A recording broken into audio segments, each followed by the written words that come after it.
Across the country, many communities are in wildfire-prone areas, often referred to as the wildland-urban interface, or WUI. As more devastating wildfires occur in the WUI, many communities, particularly in the West, are looking at how they can make homes, neighborhoods, and other areas more fire-adapted. I think historically, when we've thought about the wildland-urban interface, we've thought about homes in very heavy timbered communities. But what we're seeing with the changes of weather patterns and drought conditions and the growth in the urban interfaced areas, that the vegetation doesn't have to be the tall evergreens. It's everything around you. And we're just seeing such a change in fire behaviors that it has expanded much beyond what we viewed historically as the WUI areas. When you have people around, you have more opportunities for ignition. As we see things like more compact developments, the risks are going to get greater and greater, where we have to look at beyond the traditional looking at how fire spreads from inside a structure outward. We have to be thinking about how does a fire come from outside inward into structures and turn into an urban conflagration.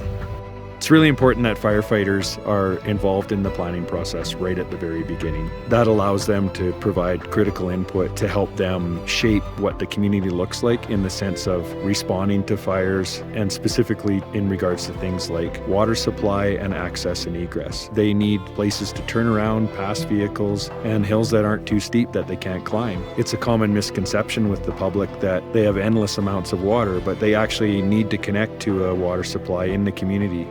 We really recognized a need to bring together land use planners, fire professionals, and other decision makers that are engaged in the process of deciding what gets built where we live in the wildland-urban interface. Oftentimes those decisions can be somewhat disconnected in the process. We founded the Community Wildfire Planning Center to really bridge that gap between these professions. We have now more wildfires affecting communities and people than ever before. So we're really at a crisis moment in making sure that the best decisions happen as soon as possible in the development process before we add more people into wildfire-prone areas. It's a lot easier to make the right decisions early on in the development process as opposed to trying to retrofit communities after.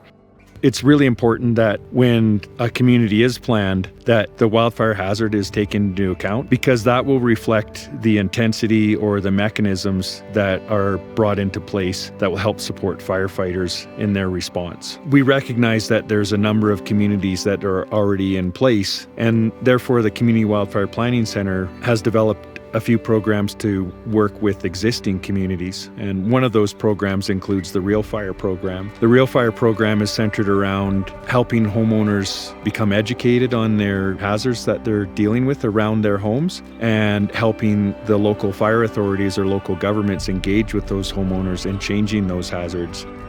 We have an opportunity to look at a landscape and see how fire can interact with the built environment, and then what can be done before any of the development begins. Specifically with retrofits, if we can incorporate, our retrofit suggestions into planning and zoning. So really getting the homeowners into a streamlined process so it's a little bit easier for them to do the right thing mitigation-wise and to reduce that fire risk. Making it easier for them to get through a planning process is hugely important to be successful.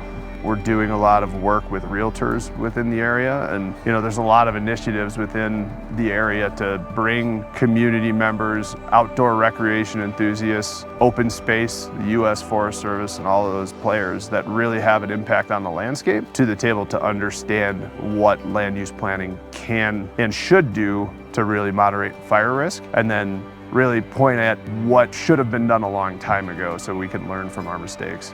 I think one of the things to me that sticks in my mind is we talk about codes and we think of terms of regulations, but we have to think beyond that. We have to think of the outcomes of when we see the homeowners insurance companies pulling out of areas. We have to change the trajectory of where we're going in order to make sure people can still have homeowners insurance. We have to come at it from every angle to reduce that risk if we're going to be successful.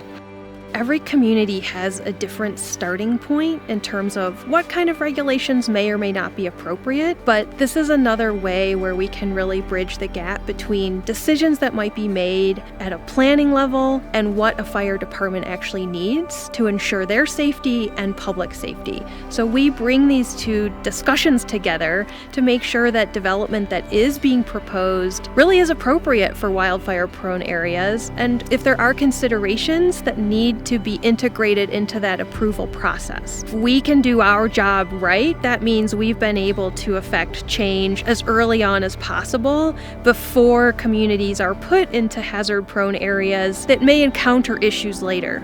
We want people to know that they can live safely and thrive in beautiful wildland environments. Supporting communities through offering programs, tools, resources, and expertise that are practical, cost-effective, and measurably reduce wildfire risk. To learn more, visit communitywildfire.org.